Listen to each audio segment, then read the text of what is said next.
Welcome to the Filmistines, the podcast where we discuss all things movies. Join us as we dive deep into the latest releases, revisit classic films, and explore the art of cinema. Whether you're a film fanatic or just love a good flick, we've got you covered. From Hollywood blockbusters to indie gems, we'll be breaking down the storytelling, cinematography, and everything in between. So grab some popcorn, sit back, and get ready for some cinematic magic. If you like what you hear, please consider subscribing to our Patreon at patreon.com/Filmistines. We offer tiers at the $1, $5, and $20 level, where the $5 tier grants the ability to request films for future episodes. This is the Filmistines, where movies are more than just entertainment, they're an experience.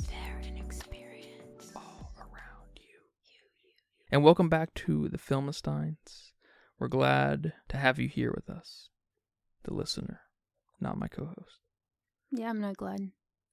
Or you're not glad I'm here, or you're not glad, or I'm not glad. As long as here. someone's not glad, I'm glad. All right. That's how that.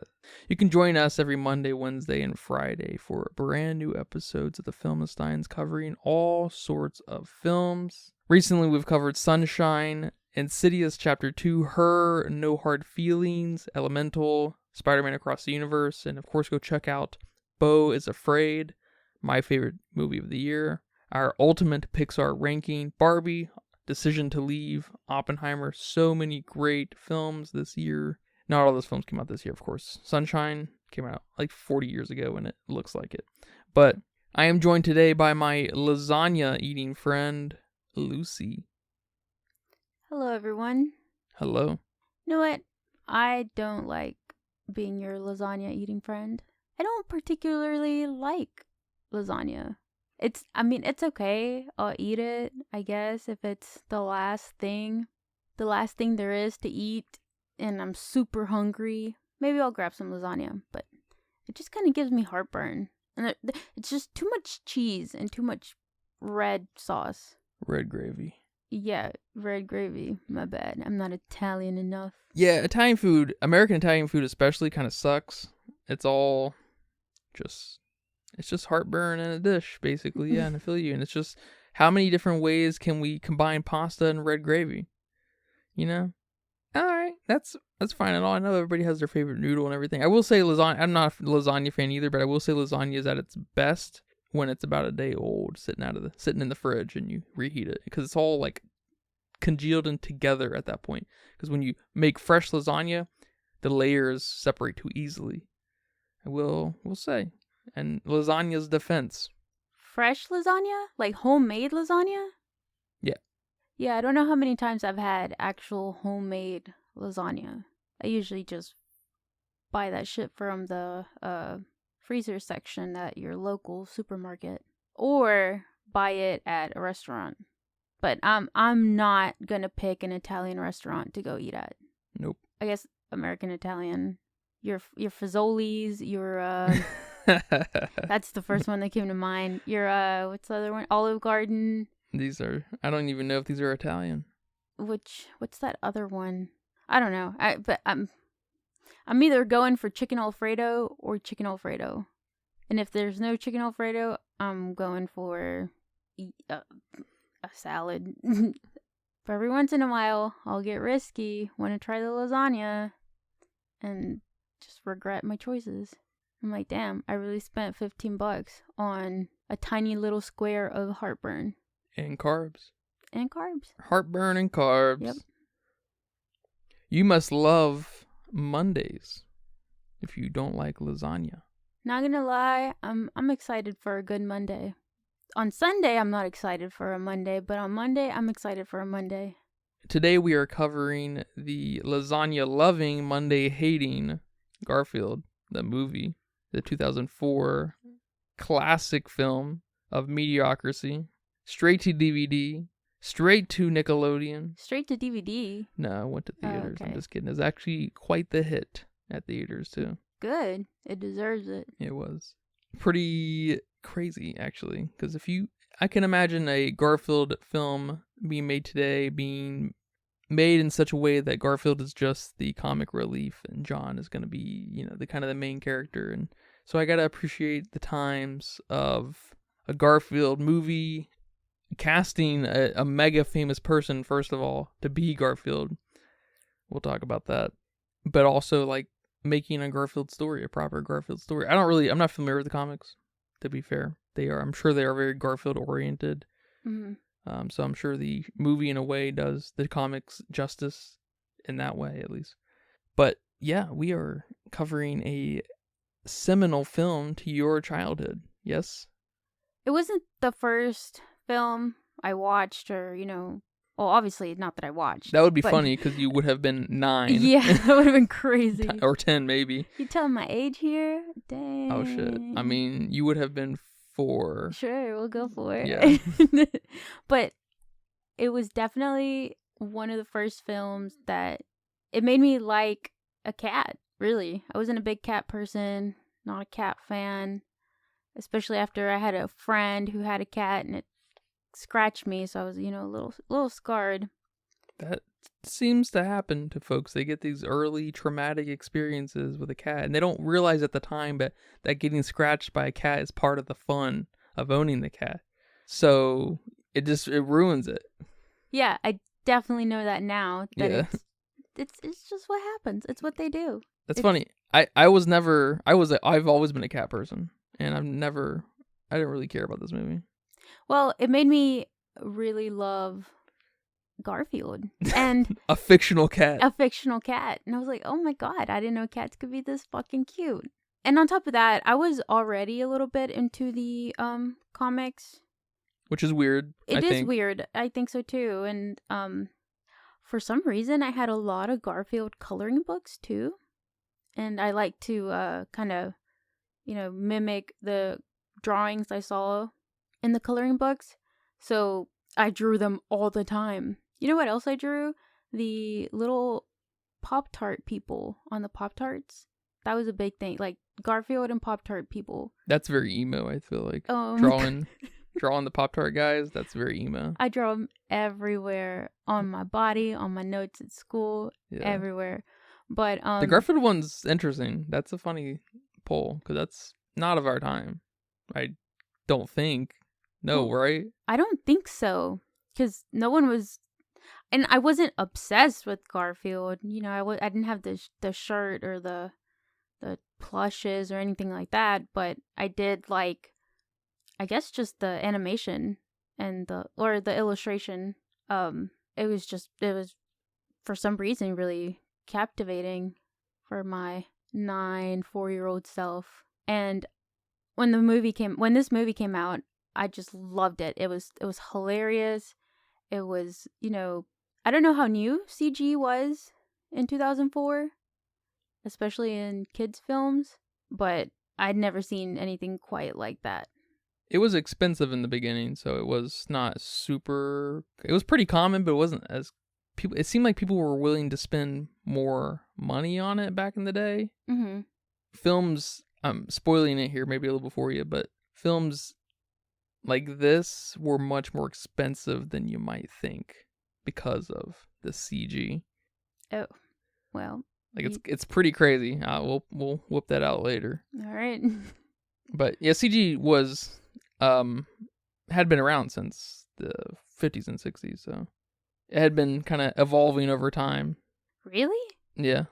Compositing was a real popular way of using CG, basically doing kind of traditional animation and claymation over superimposed onto pre-filmed stuff. Not an expert or anything, but if some of you listeners would write in and correct me, that would be more than welcome. Give us a little rundown on the history of where CG's popped up. So I put up a just quick wiki search, and it says the first feature film to use CGI, as well as the composition of live action film with CGI, was Vertigo, 1958. Wow, Alfred Hitchcock. 1958? Holy fuck! Holy crap! Some of the really early, like, superimposed kind of claymation CG is very cool looking. Like what? What would I know? I think there's a really good scene in Princess Diaries. Although I'm not sure when the Princess Diaries was made. Early 2000s, right? Not the Princess Diaries. The Princess and the Bride, or whatever it's called. Oh, Princess yeah. Bride. Whatever I've the movie's never called. seen that one. I think that... I don't know about that one. The Princess Diaries was my shit. That's a classic. People do love one of those films. I can't remember which one. It was either first or second, but just lame people like the Bride one. Princess Bride? I think that's what it's called. Yeah, I think that movie's got some kind of interesting stop motion happening. So it's kind of a form of CG and green screening type stuff, and so not kind of traditional CG what we think about today, at least. Okay. Yeah, that's... And I'm sure for Vertigo it's similar. It's not traditional CG we kind of know and hate today. Know and hate. You hate. Yeah, Princess Bride was 87. 87, okay. I didn't think it was that old, but I was thinking maybe late 70s, but it just didn't. Yeah, okay. Yeah, so that makes sense because Andre the Giant's in it, so yeah. I'm not watching something that old. Yeah, you or are. I am now. At the time, yeah. At the time, I was not watching something that old. Well, what about the first Dinosaurs movie? That was what, 99?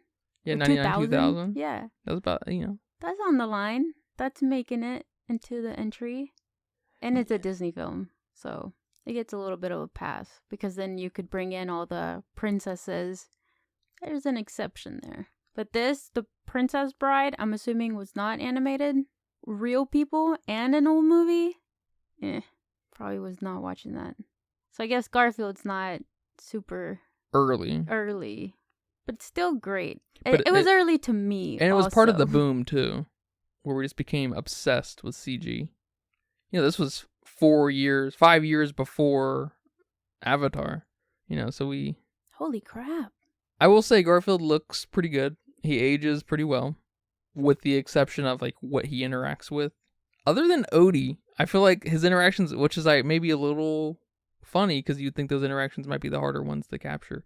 But I guess maybe they're a little bit easier because they're quick, and he's just hitting him, and so they are pretty good. But when he interacts with the fabrics and stuff, doesn't look super good, but doesn't really matter. Yeah, when he interacts with the humans, to me, that's when I saw it the most. Do these people know how to pet? They don't know how to pet cats? No. I don't know what that was about. They were like, especially the guy, the shelter popo dude that captured him. He picked him up to display him for that little girl. He picked him up, and it was just so awkward. It was like one of his fingers was going through Garfield. I typically don't notice this stuff, but now with my new film Shinigami Eyes, I see stuff, and I'm like, holy crap. So the love for this movie is still there. But I noticed the mistakes. I noticed the things they didn't hit it with. But yeah, that part, and then when I think John was petting him after he supposedly ate Louis the rat, and he was telling him he did a great job in petting him, and that was a little awkward too to watch. But the scenes with Odie, those were good. I mean, there were a few long ones too when I think Odie laid his head on top of Garfield's belly, or I guess his back. He's all belly, but his back, and he just laid his little head there, and it looked good. It looked like there was an Odie laying on a Garfield. Yeah. And then I think towards the end they also hug, and that didn't look bad either. Yeah, I don't know what they had Odie interacting with to make that look a little better And I don't know why John and these other people couldn't hold a thing that was going to represent Garfield a little truer either. Like, it was a little awkward. The human interactions were weird, and I don't know why a dog's interacting with a green Muppet thing that they were filmed with better than humans are. I don't get it. I did see like a little bit of behind the scenes, and that was hard to find. I bet 2000, yeah. Yeah, and apparently they had, for some of the human bits anyway, they had like a stuffed animal kind of puppet Garfield that they would interact with and kind of practice with, and then they would remove the puppet and the Garfield completely doll. Yeah, they would remove it. So they would interact with nothing on screen? So they would interact with nothing, yeah, in some parts. So they would kind of practice that motion of interacting with it, and then they would remove the object. But I guess they didn't get enough practice. Yeah, it's just But why wouldn't they keep the thing there? Is that just harder? Well, you'd want to make it a kind of green thing. Okay, why wouldn't you keep a green? Yeah, Garfield I don't know there? why you wouldn't just keep a green Garfield there. That's what they should have done. Oh, interesting. But I'm sure I didn't see anything about the Odie interaction, but maybe they did have some sort of green thing for Odie. Yeah, it is hard to know. It is hard to know. It's hard to say, but it doesn't bother me too much because it just doesn't feel like it doesn't do the Marvel thing where I don't get lost in the CG. It's just Garfield. It's like it's not even. It's kind of funny and cheap looking at the end of the day, and you're gonna laugh at how expensive this movie is because of things like that. I already think I went a little high, but now you say that, now I'm not this sure. This movie is insanely expensive for what it is. And those interactions are pretty quick with the humans. They are quick because they know.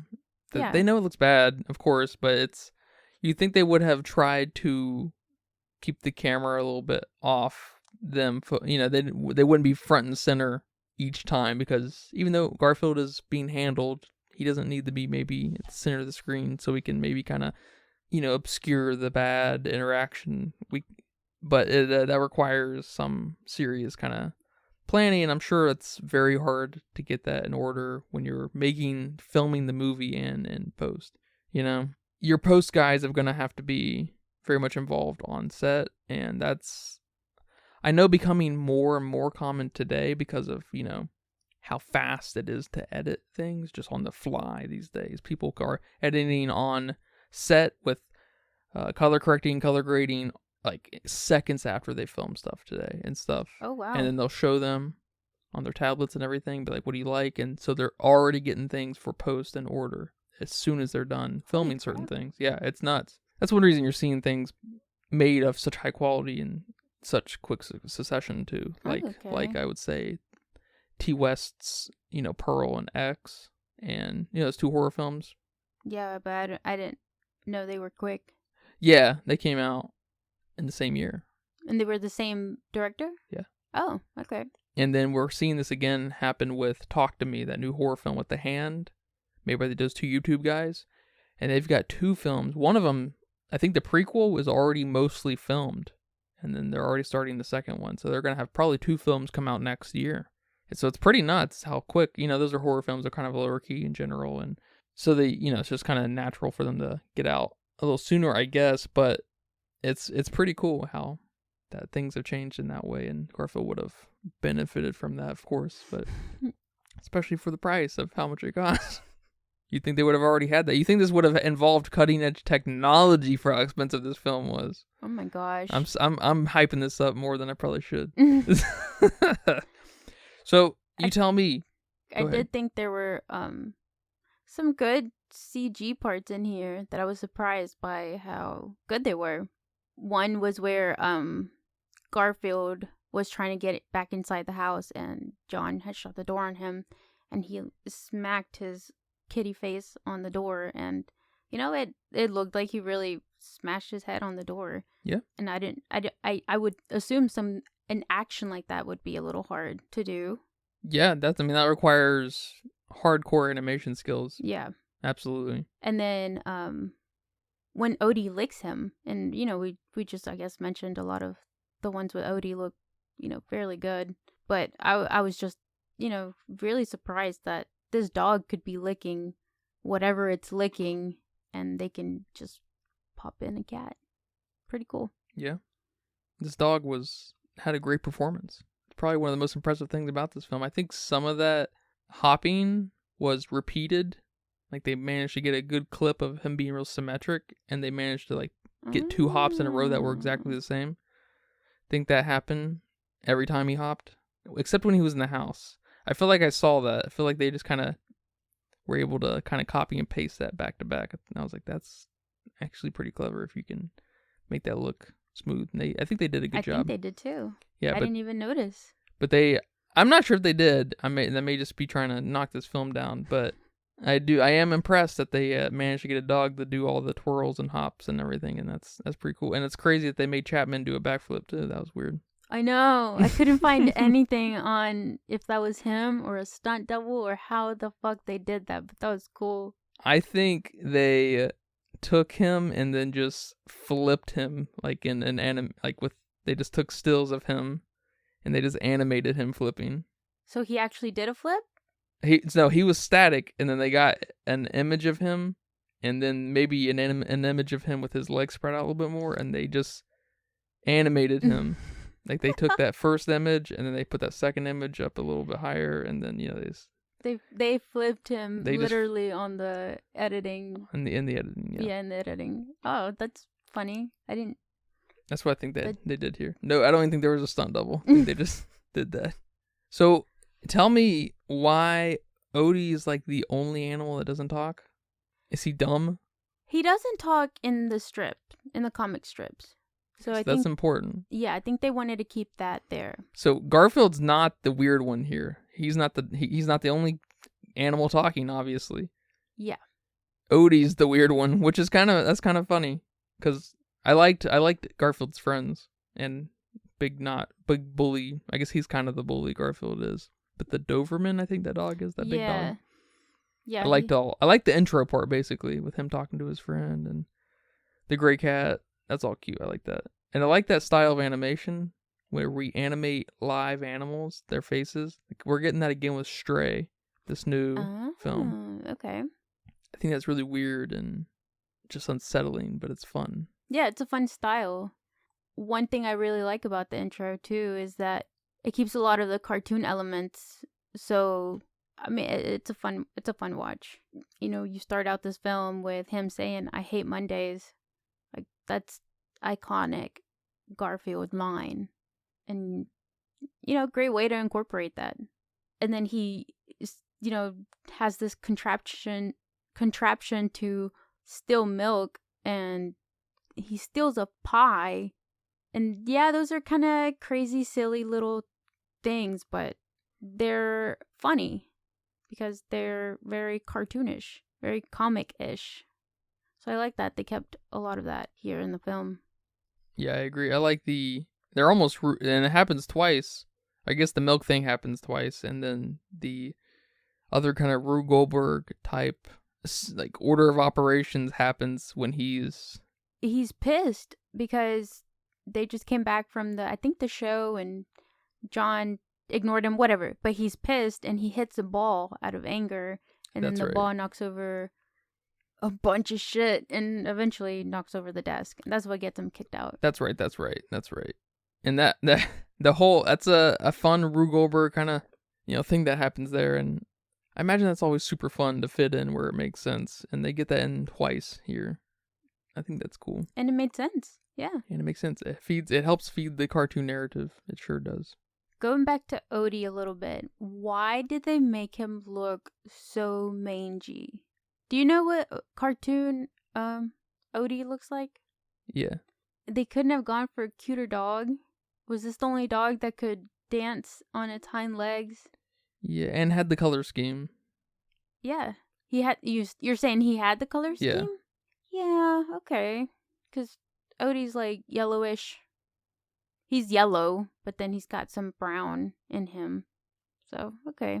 That makes sense. But couldn't have combed his fur? I don't know. Yeah, I don't know. He looks too mangy. He does look mangy. I know he's supposed to be, I guess, a vet rescue. Yeah, so he's got to be it's got to be mutt-ish, and yeah, so he's got to, I don't know if he's a mutt. I don't know if he's like a recognizable breed. I really am not familiar with that breed. If he is, he's got, his hair is kind of curly, so that makes him look mangier, I think. Mm-hmm. And at the end of the day, he was probably chosen for the role because of his obedience. Yeah.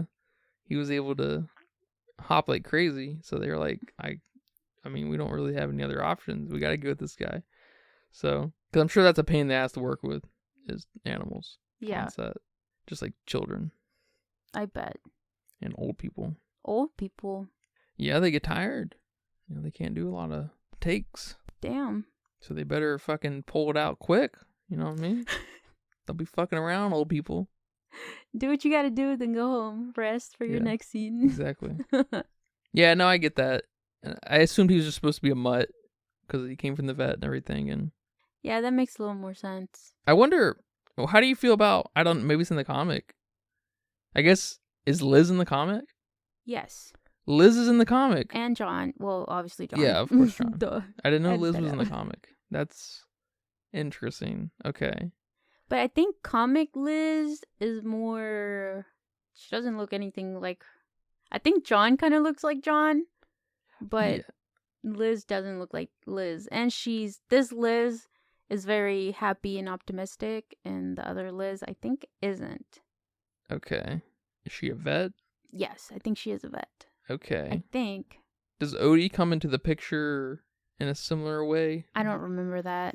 Okay. Just trying to understand where this narrative came from. Mm-hmm. Because it is awkward. That she just gives him a dog so they could date? Yes. And I know they'd put themselves in an awkward situation ever since high school, apparently. Mm-hmm. So, it was it makes sense. But, okay. I'm okay with the narrative. I don't have a lot I don't like about this film, truthfully. Really? Yeah, this film is very okay in my book. It's inoffensive. It's 60 fucking minutes. So it's pretty much the shortest feature film. By definition, it's hardly a feature film. It feels very, and I don't mean this in a bad way, but it does feel very Disney movie, straight to Disney Channel or straight to Nickelodeon. Mm-hmm. Not necessarily a bad thing, but it does do very little for me, obviously. Go figure, right? Wait, so you like it? Or it's okay. It's an okay. It's just okay. It's an interesting piece of, of cinema chronology. I can't believe this movie exists, I will say. I can't believe Bill Murray plays an animated cat. And the story behind that's stupid, of course. Of course. But it's a weird movie. It's kind of an uncanny, it's kind of a fever dream movie where I'm just like, I don't know about this. But it works okay. I am surprised by that. Surprised I don't hate it. Okay. All right. I'll take that. I'll take that. Well, I'm glad this film exists. It's cute. It's fun. Did you laugh? Did anything make you laugh? A little bit? A little chuckle? A little smile? The weird Black Eyed Peas song that pops up is funny. I wouldn't peg Garfield as a Black Eyed Peas fan, but that's cool, so that's kind of funny and stupid. Him hitting Odie over and over again, it's funny because a cat hitting a dog is, that's just funny stuff. And I like his funny Siamese friend who's semi cross-eyed. Normal. He's fun. I like him. But I will just say it's kind of funny that Bill Murray's here because supposedly he thought the same thing I thought. He thought this movie was co-written by a guy named Joel Cohen. Not the Joel Cohen of the Coen brothers. He's not the same Joel. And I thought that at first too, but then I was like, I don't know if that Coen brother has an H in their name. And they don't. But Bill Murray said that he signed up before he knew that it was the wrong Joel. And that's kind of funny if that's true. I have a feeling that's not true. Because how do you not know that before you start working? Yeah, you have to be really stupid if you're not. And Bill Murray's reading not stupid or researching. Yeah. He's embarrassed. He's embarrassed. Which is funny. And I can't. I can't. I did hear that he didn't even go on set. He wasn't even on set to record his parts. He did it remotely, which after what he says feels very disrespectful because he just didn't want to even be part of the whole production or something. So it's kind of weird. Bill Murray's involvement, the whole Bill Murray involvement with this is strange. But did you like Garfield's voice? Yeah, I think it fit. It fit his character. I think he did a great job. I don't know why he's embarrassed. I don't know why he would say these things. Just be proud. And okay, you got bad reviews. So what? Everything gets bad reviews. 90% of movies get terrible reviews. Yes. You made children happy. You made me happy. Is that embarrassing? Shame. This movie probably has one of the biggest fan bases, if you want to call it that. It's hard to say there's a Garfield movie fan base, but it probably has one of the biggest fan bases of all his movies. He's in a lot of Wes Anderson movies. And I don't think you're super familiar with Wes Anderson, right? No. They don't make very much money. So, not that money's everything, but Garfield probably did pave some of the way that allowed him to continue working with Wes Anderson as much as he does. Because he made a lot of money off of Garfield. I'm certain of that. And then he was in the sequel. Did he voice the sequel? I don't even know. That's a good question. I forgot about the Tale of Two Kitties. Is that what it's called? Yeah, Garfield: A Tale of Two Kitties. I love that movie too. I'm so glad there was a sequel. He fucking played Garfield in the sequel. Yeah. Shut up, Bill Murray. Yeah, I don't know what that is. He needs to chill with that. I don't know if he still says that, and maybe it's worth saying too that maybe the time when he said that, he was joking as well. It may have been one of these things that was totally taken out of context and just has completely taken on a new reputation. Because Bill Murray is a mega funny guy. Yeah, and okay, he might have been mildly pissed that, let's say it's true, he didn't know it was the right Coen brother, or he didn't read the script, whatever, and he was pissed, but then he made a bunch of money, so now he's like, you know what? I like Garfield. People just ran with this narrative. Yeah, I could definitely see that.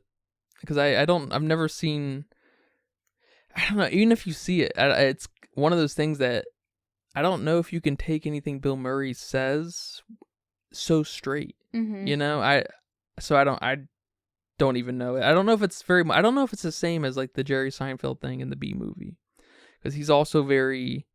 Bill Murray's in the B movie? No. Jerry's similarly kind of embarrassed to have been part of the B movie. I think the difference is, I think Jerry helped facilitate and pay for the B movie. So there's a little bit of a difference there. But I don't know. And Jerry also is a grumpy person. I wouldn't say Bill Murray's a grumpy person, but he's just kind of melancholic and cynical and just a funny kind of... I think Jerry's like an actual asshole from what I can tell and what I've heard. So, well, he also made a good film. The B movie's better than Garfield, I will say. I don't know about that. I think it's more narratively interesting. Oh, okay. Yeah. Oh, yes. Yes. For sure. It's bananas narrative. Yeah, it's weird. So how'd you feel about our bad guy here, Happy Chapman? He was okay. I liked where they went with him. I liked that he was kind of miserable and allergic to cats, but he's forced to work with a cat. That's his only source of income right now at this minute. I like that his brother is more successful than he is, and his brother is on TV, has actual airtime. That is funny. You know, that's just hilarious. And I love that he uses the shock collar as his evilness. Yeah. That's how inhumane he is. And they tell you that in the film. A couple times. A few times. Yeah, I did like his brother at the very end saying, like when he's on the screen and they're covering the arrest, and he's like, "Oh my god, that's my brother," and they get off screen. It's like that's so stupid. That's probably my favorite part. That was the funniest part to me. I forgot about that. Yeah, the shot collar thing was funny, and it's like so kiddie in a good way. It really is. It works for some reason. Well, watching it then, it was like a harsh moment, I guess, watching Odie get shocked by the collar. But now as an adult, I'm even more angry. I'm pissed that this guy is even daring to use this inhumane device on a poor little puppy. So it got me. It got me on the villain evilness of this dude. Man, what do you give this movie on your Letterboxd? I need to know. I don't know if I've rated it on my Letterboxd. It's so important to my childhood, and this is one of the few movies I've ever bought with my own money growing up. You know, back before I even had a job, like, I used my allowance money. That's crazy. To buy this movie. And I bought it, and it's on my iTunes. That's so funny. And I've had it for years. So it's hard to me. It's hard for me to kind of separate that from analyzing this movie like I should be, because I did notice some of the bad CG, some of the repetitive jokes, some bits that bothered me a little too much, where when something would happen to Odie and he wouldn't react, in the sense of, you know, Garfield hit the shit out of him and he didn't yelp. He didn't do that, you know, that little dog yelp that they do. Yeah. There were several times that he would get hit, or there was a situation where he would, or a situation where it would cause for that kind of little yelp or a little bark, or just little tiny things here and there that could have made it way better. For Odie, okay, you're not making him talk, but he still yelps, he still barks, and he does that throughout the film. He's not completely mute, so some of those elements could have been better. Yeah, I'm a little surprised they didn't add little yelps. I wonder if it would have anything to do with implying too much, like, violence, and we would have lost, I assume, G rating. You think so? Maybe. Because Garfield whacks the shit out of him with the pillow. And then when they were dancing on the front porch, and then his friends saw him, you know, they were like, hey, look, Garfield and Odie are friends. Garfield pushes the shit out of him away, and nothing. Yeah. I mean, maybe Odie's tough. Maybe Odie's tough, yeah. Does he yelp when he gets flipped? Yes. Okay. So I guess it takes a shot caller to get him to yelp a tiny bit. Okay. But there was so much cuteness and little tiny details that I can overlook all that. You know, in the intro we have pictures of baby kitten Garfield, and it's fucking adorable. And it's kind of like what people who kind of treat their pets like kids, like they call them, you know, your fur babies. It's what they would do. They have pictures like that of their pets, not displayed out in their living room or anything, because I don't think people really do that anymore. There's no pictures like that. Yeah, but, that's a funny thing, isn't it? But definitely on their phone. Yeah, their wallpaper. For sure, their wallpaper. Yeah, my desktop screen and everything on my phone, my That's Apple Watch background. That is the new, like, displaying it around your house. Yeah. Put it on your desktop and your phone and everything. Yeah, that's funny. You know, Garfield's got this tiny, cute ass bed, and he's got his little teddy bear, Pookie, I think that's his name, and he hugs it. I don't know if you saw that bit when Odie climbs on the bed when he first came home. He climbs on the bed, and Garfield's like hugging his little bear, and he's like, John's not gonna let you stay on the bed. And John lets him stay on the bed, and he like hugs it a little tighter. Like, just, that's adorable, cute little tiny details. And then in the montage when Garfield is singing, which that's just so cute. That's one thing I saw in a lot of reviews that people didn't like. Like, why the fuck is Garfield singing? What is this, a musical now? Like, shut up. He's expressing himself. And when he's singing, we get a little montage of him, you know, going around the house trying to get back inside. And then that's such a weird thing. This is like a mega child's film. What child's film doesn't have a musical number? Exactly. That's a weird thing to say. It is a weird thing to say. But in that montage, and we're getting Bill Murray singing. Like, that's funny. That's just funny. That exists in the montage.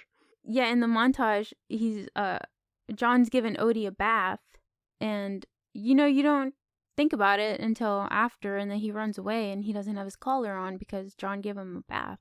And it's, you know, it's the tiny details, I guess, that I appreciate.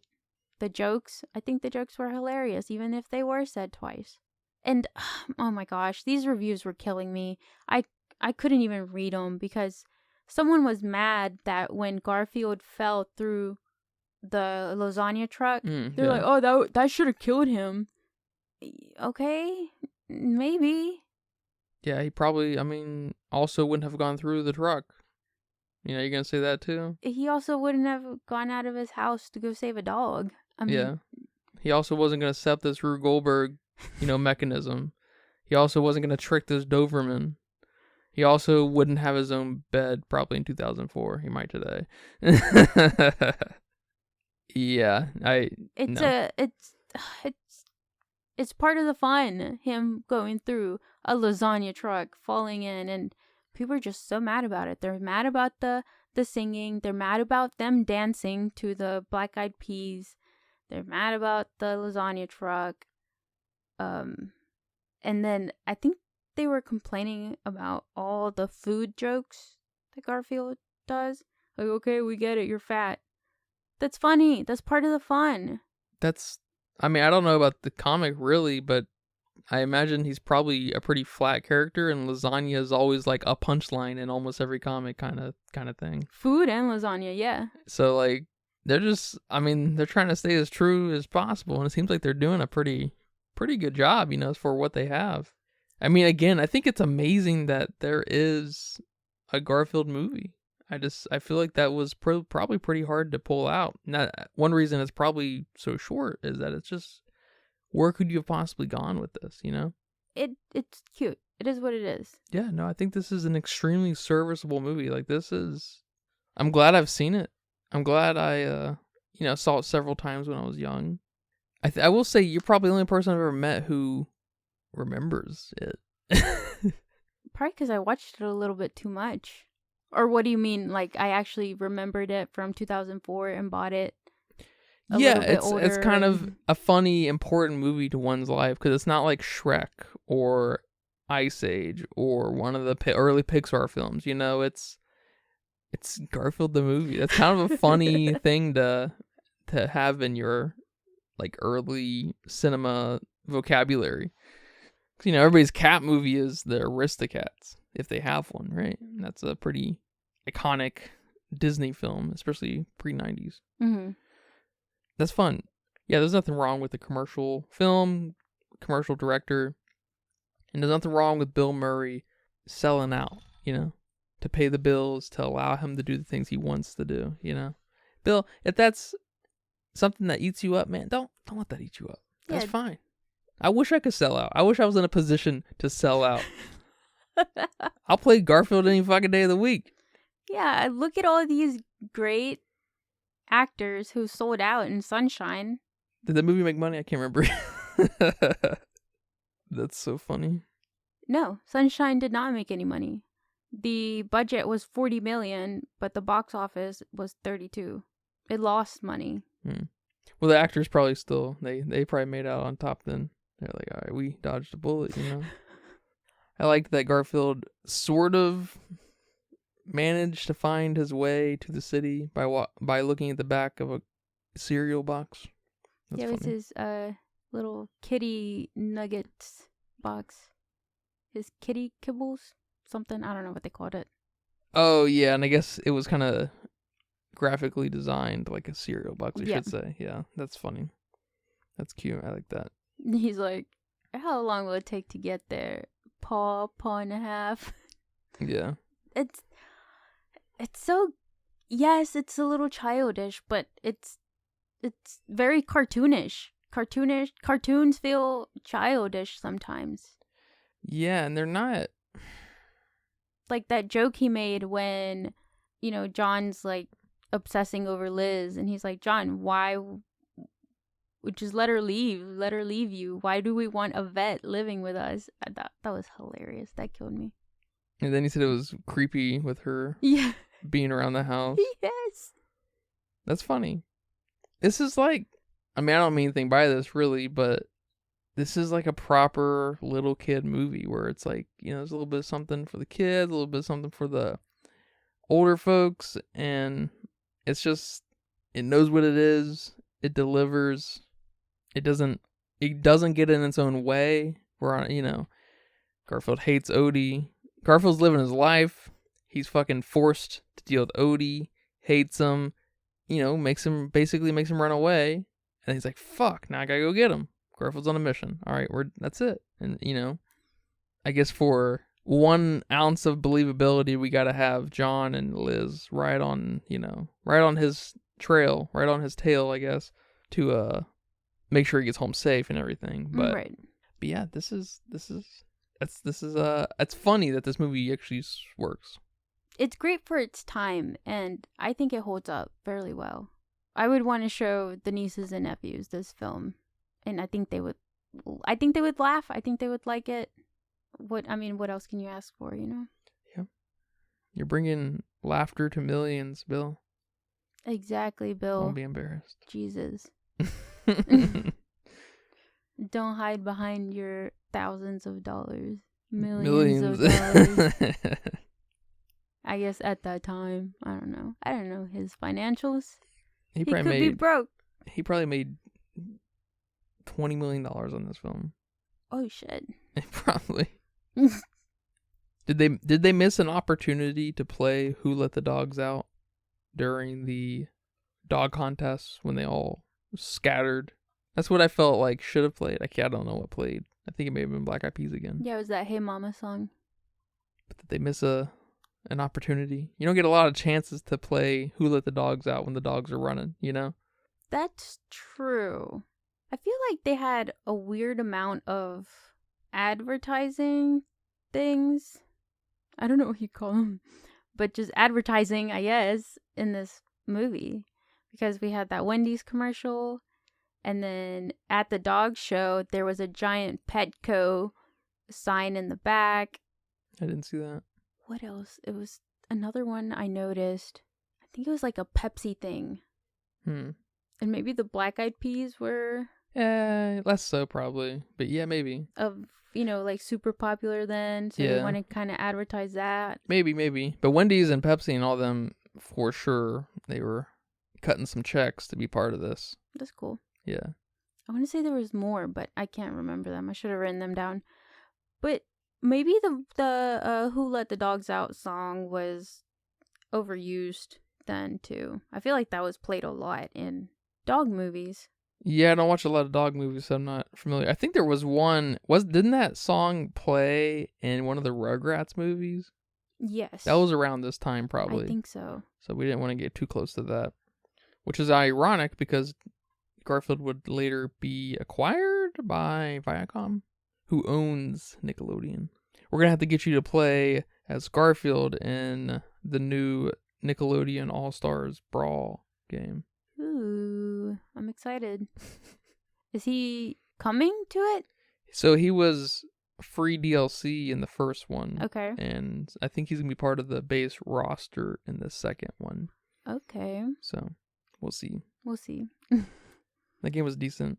Yeah, I don't remember that game too much. I think I played briefly with you, and it didn't really stick out, but it was just fun to look at. Yeah, it was pretty bare bones for a fighting game. It had a lot of your Smash Brothers sensibilities and kind of button layout, but it was definitely missing an element of sophistication to kind of go anywhere, I think. But I think it was pretty well received in fighting circles, but it didn't. It sold well enough to get a sequel. So I mean, that's true. But it didn't review well or anything.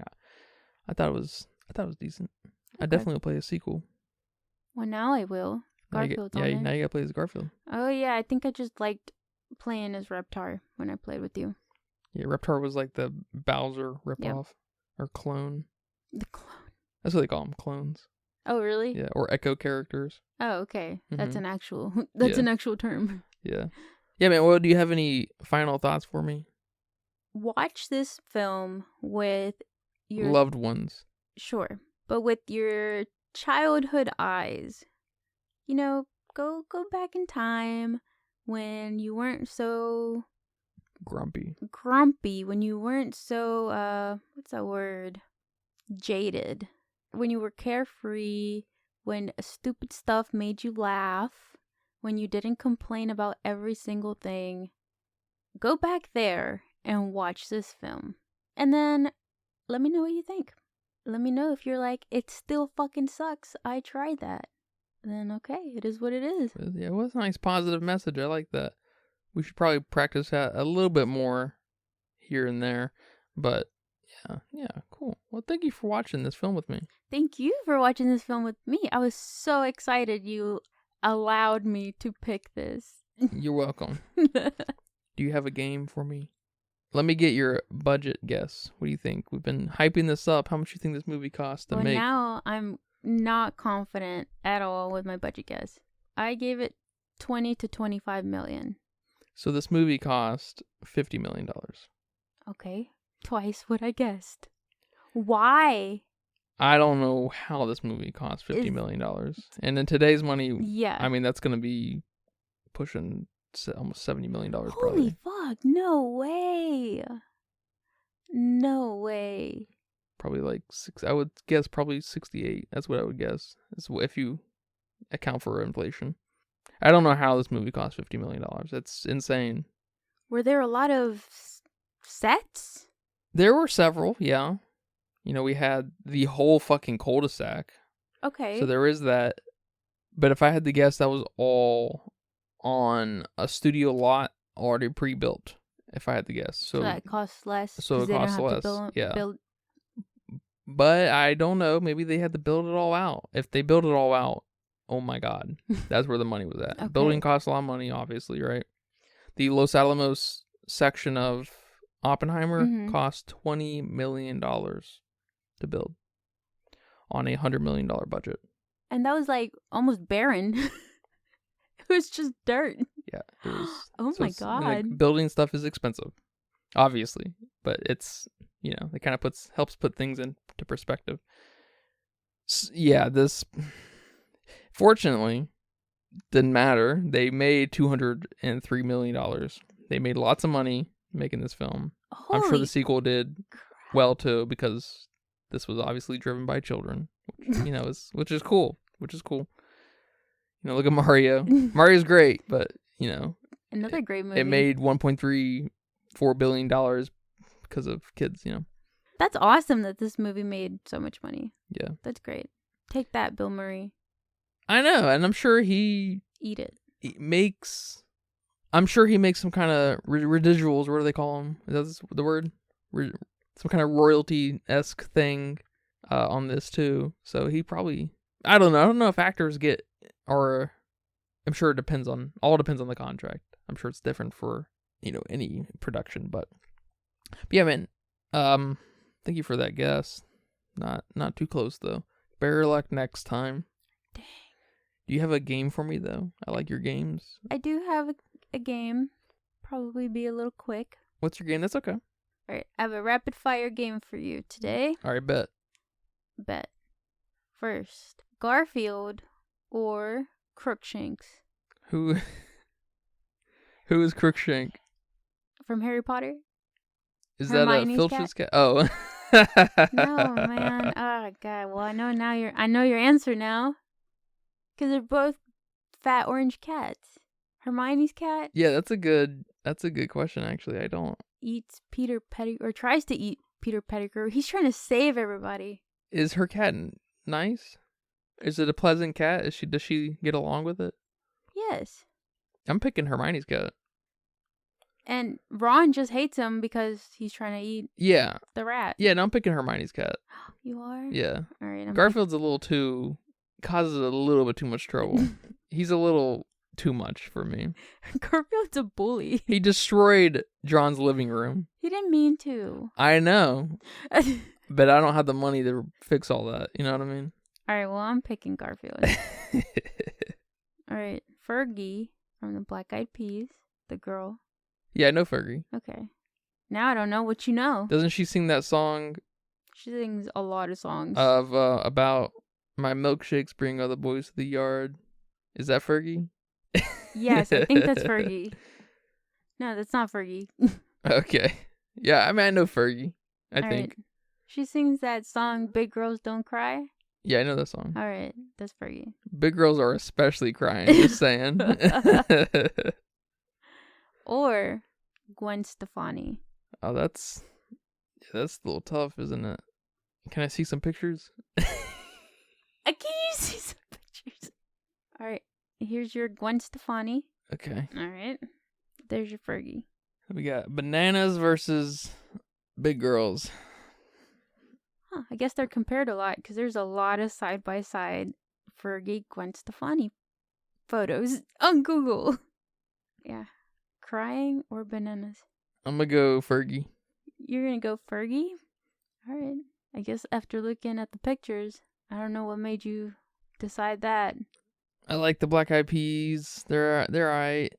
Gwen Stefani's, I don't know. She's got the banana song, and that's all I really know, you know. And but she didn't help you how to spell bananas? No. Oh. And she's on The Voice. I'm just, sometimes at least, I don't know. And I don't know. I'm going Fergie. She's got more culture. She feels like, you know what I mean? I guess. I'm going Gwen Stefani. Okay. Why? I like more of her songs. Oh, okay. Yeah, I don't really know their songs. Okay. So that's a tough one. I gotta go with Fergie though. All right. Cats or dogs? Cats. Cats. All right. We're done here. Am I eating them? Is that how you interpret this question? If I'm eating one, it's gonna be a dog, but I prefer cats in any other way. What about to torture? To torture, that's about equal. Oh. Okay. All right. I'm going with cats too. Yes, sir. All right. Happy Chapman or Edgar from the Aristocats? They both like to kidnap. Yeah, I don't know about that one. I feel like Edgar. Because if he's kidnapping and I'm seeing it, I could feel like I could beat the shit out of Edgar. You don't think you could beat the shit out of both of them? I mean, Edgar is kind of like hunched over and skinny and, right? Well, he's got a big belly, but he's got skinny arms and, I mean, he's also a cartoon, but. Exactly. Could fucking erase his ass from the planet. Erase his ass.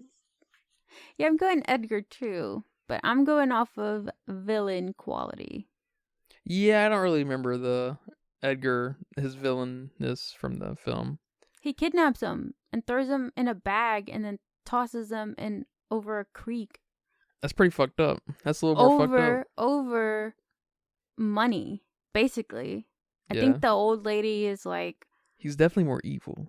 Yeah. The old lady is going to leave her money, I think her inheritance, whatever, to her cats. And Edgar overhears that and he thought she was leaving it to him because he's taken care of her all these years and he's the butler and, you know, all that shit. It's kind of fucked up of her, though. Yeah, I agree. And then he goes and tosses them and sayonara, kitty babies. Damn. You know, I don't remember that. I like that movie, but I forgot about that shit. Yeah, I'm going Edgar from every angle because I like the art style of Aristocats is obviously awesome. Mm-hmm. I could beat the shit out of Edgar if I needed to. I like his evilness. The movie is better, just in general. And I feel like Chapman might have the money to have lawyers, so can't get involved with that. You know what I mean? I mean, fair. I guess he don't have any money now. He's arrested. That's true. I don't know what happens to Edgar. I don't remember. Okay, next question. Next and last question. Airplanes or trains? Airplanes. Airplanes, because they're faster? Yeah, they're just cooler all around. They're faster. Cooler. They look cooler. They travel in a much cooler way. Some airplanes shoot other airplanes down. That's cool. Have you ever been on an airplane?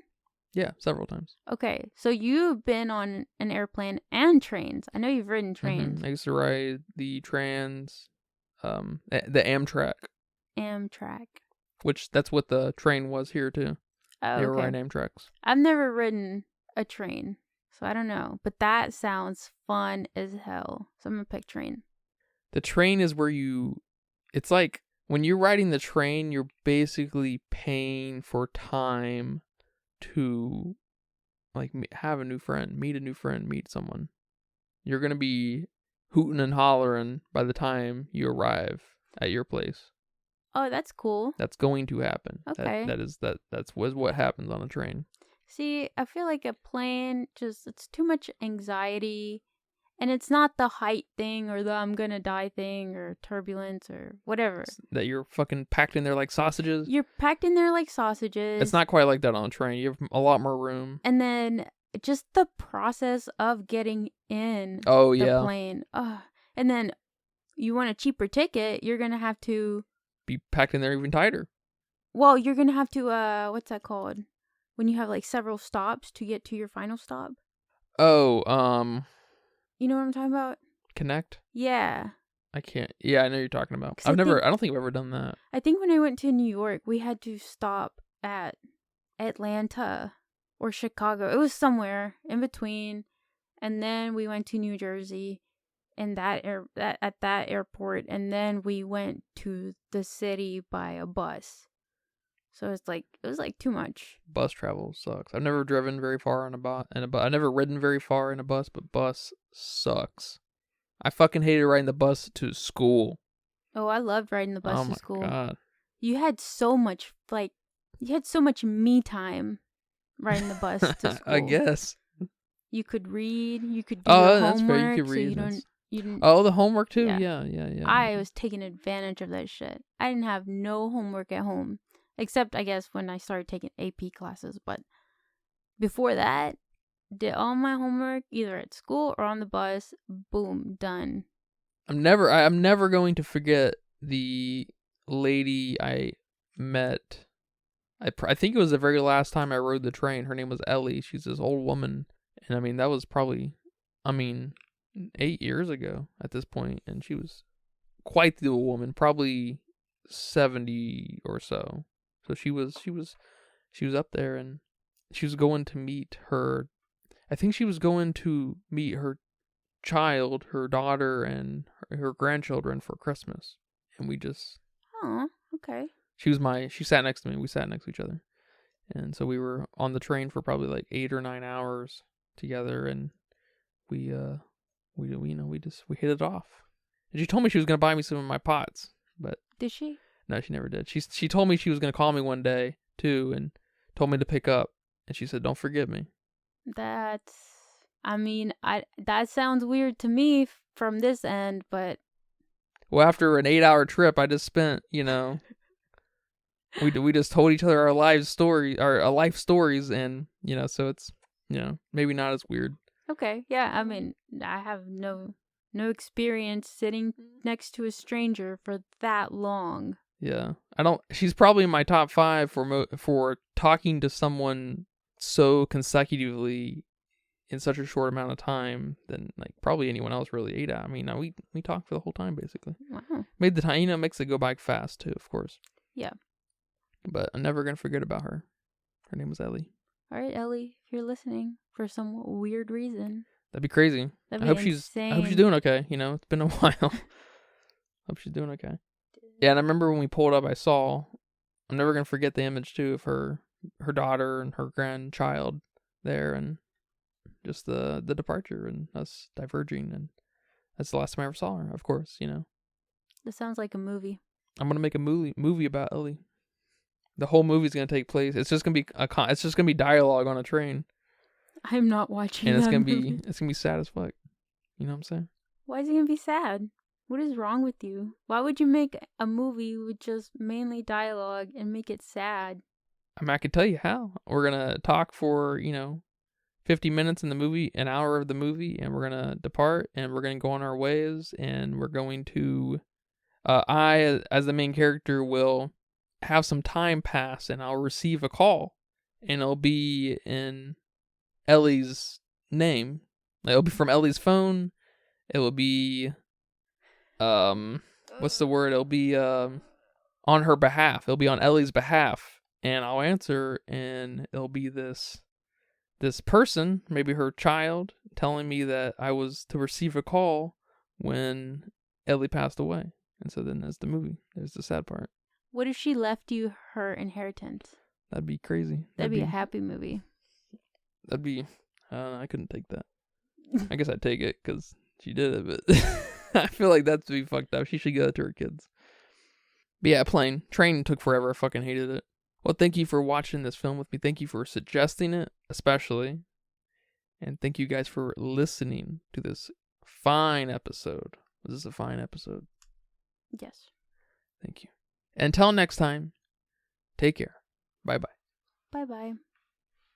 And that's a wrap for today's episode of the Filmsteins. Thanks for tuning in and joining us on our cinematic journey. We hope you enjoyed our discussion and gained some new insights and perspectives on the world of movies. Don't forget to subscribe to our podcast on your favorite platform, especially Patreon at patreon.com/filmsteins, and follow us on social media for more film-related content. We love hearing from our listeners, so if you have any feedback, suggestions, movie recommendations, or book recommendations, please feel free to reach out to us.